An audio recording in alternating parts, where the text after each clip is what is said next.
7 unit rumah hancur akibat ledakan petasan di Desa Sumber Anyar, Kecamatan Banyu Putih, Situbondo, Jawa Timur. Tidak hanya menghancurkan rumah, dahsyatnya ledakan membuat seorang warga tewas dan 6 lainnya luka-luka. Korban tewas tertimpa runtuhan rumah yang sedang diperbaikinya.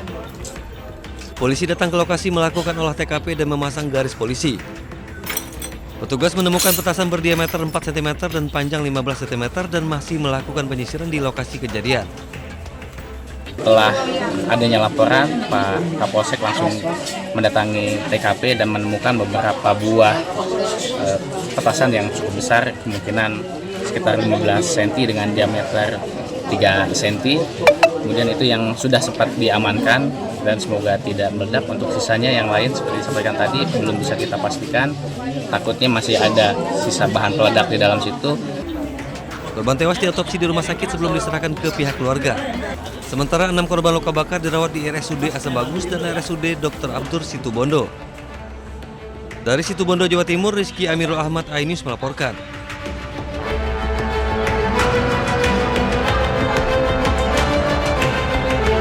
Gerbang tol Karangtengah ini mengarah ke Puri.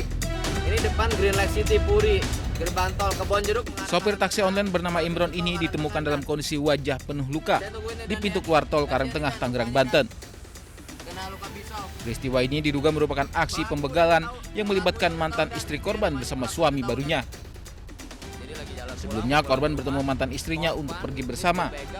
Namun ketika sedang berada di SPBU Jakarta Barat, korban justru bertemu dengan suami baru mantan istrinya. Ketiganya kemudian berkendara di satu mobil yang sama.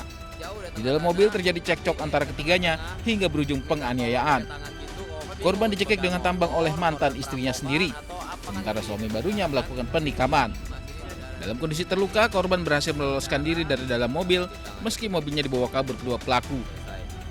Nah, begitu sampai exit tol gerbang tol Karangtengah ini, tiba-tiba dia dicekek pakai tali tambang. Berarti ini udah niat. Kalau saya lihat ini berarti ini orang udah niat nih. Udah niat mau melakukan mungkin pencurian, pembunuhan berencana bisa loh. Ada tali tambang, ada pisau. Udah mendukung. Waduh. Ini cerita tuh ada tambang di sini. Lehernya pakai luka. Ada tambang. Lalu pas dicekek sama ceweknya itu di belakang, dagingnya kalau ada pisau. Jadi dia jarinya nggak buntung, cuman sobek. Jadi dia sobek, nahan pisau. Kalau nggak ditahan, kena leher dia. Nah itu bikin darah dia baju sini. Udah. Pihak kepolisian sektor Ciledug belum memberikan keterangan resmi terkait peristiwa ini. Namun berdasarkan informasi saksi, kedua pelaku telah diamankan polisi. Dari Tangerang, Banten, Sukron, iNews melaporkan.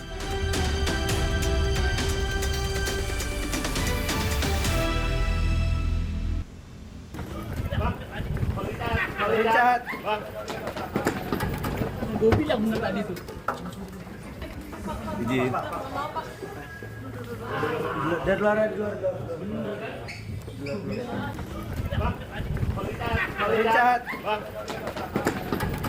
Gue bilang bener tadi tuh. Izin.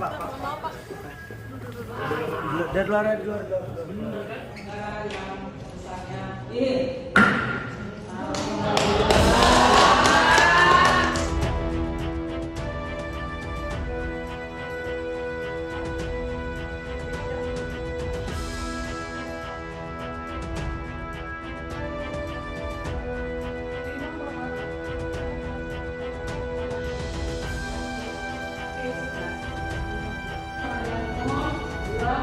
Di mana? Di sini aja?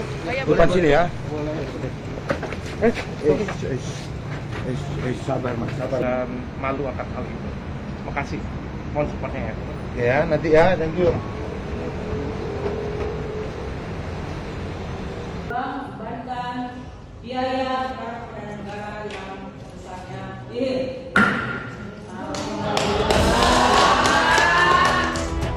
Majelis Hakim Pengadilan Negeri Jakarta Selatan telah memutus gugatan pra-peradilan yang dilayangkan Richard Lee. Gugatan itu dilayangkan sang dokter kecantikan Richard Lee karena keberatan dijadikan tersangka dalam kasus dugaan pelanggaran perlindungan hak konsumen yang dilaporkan dokter detektif atau Doktif ke Polda Metro Jaya. Suasana sidang yang dihadiri Samira Farahnas atau Doktif selaku pelapor pun mendadak riuh.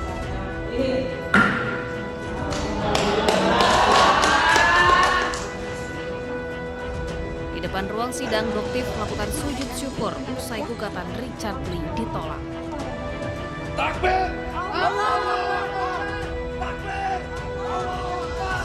Doktif pun kembali mengungkap fakta baru mengenai dugaan Richard Lee yang ingin menawarkan uang damai kepada pihaknya selaku pelapor. Berapapun itu tidak akan bisa mengganti kerugian masyarakat. Tujuannya dokter di sini mengganti uang masyarakat. Jika kerugian masyarakat 200 miliar dan yang diberikan hanya 50 miliar, 150 miliar itu dokter cari dari mana? Ya, seperti itu. Masa dokter yang kerja untuk mengembalikan uang masyarakat gitu. Jadi kembalikan sesuai dengan apa yang sudah kamu ambil. Di akhir, Doktif berharap Richard Lee kooperatif dalam menjalani proses hukum atas laporannya. Ia bahkan kembali mendesak polisi untuk segera menahan Richard Lee mengingat gugatan pra-peradilan sudah ditolak. Tim Liputan iNews melaporkan. Ya, selamat ya Pak Ahmad Saroni, amanah baru. Ya, ada tambahan Pak Dede? Cukup ya? Ditutup ya? Saya tutup. Billahi taufiq wal hidayah. Wassalamualaikum warahmatullahi wabarakatuh.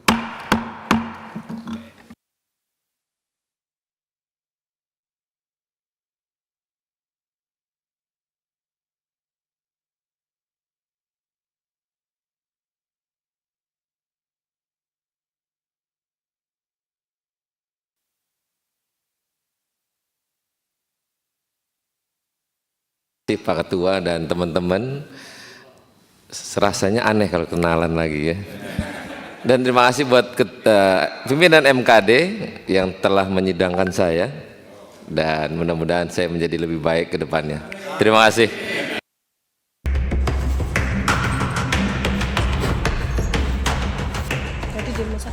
Tujuh unit rumah hancur akibat ledakan petasan di Desa Sumber Anyar, Kecamatan Banyu Putih, Situbondo, Jawa Timur. Tidak hanya menghancurkan rumah, dahsyatnya ledakan membuat seorang warga tewas dan 6 lainnya luka-luka. Korban tewas tertimpa runtuhan rumah yang sedang diperbaikinya. Polisi datang ke lokasi melakukan olah TKP dan memasang garis polisi. Petugas menemukan petasan berdiameter 4 cm dan panjang 15 cm dan masih melakukan penyisiran di lokasi kejadian.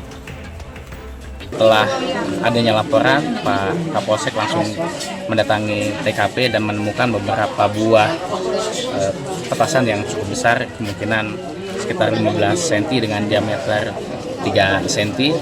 Kemudian itu yang sudah sempat diamankan dan semoga tidak meledak. Untuk sisanya yang lain seperti disampaikan tadi belum bisa kita pastikan, takutnya masih ada sisa bahan peledak di dalam situ. Korban tewas diotopsi di rumah sakit sebelum diserahkan ke pihak keluarga. Sementara 6 korban luka bakar dirawat di RSUD Asam Bagus dan RSUD Dr. Abdur Situbondo. Dari Situbondo, Jawa Timur, Rizky Amirul Ahmad, iNews melaporkan.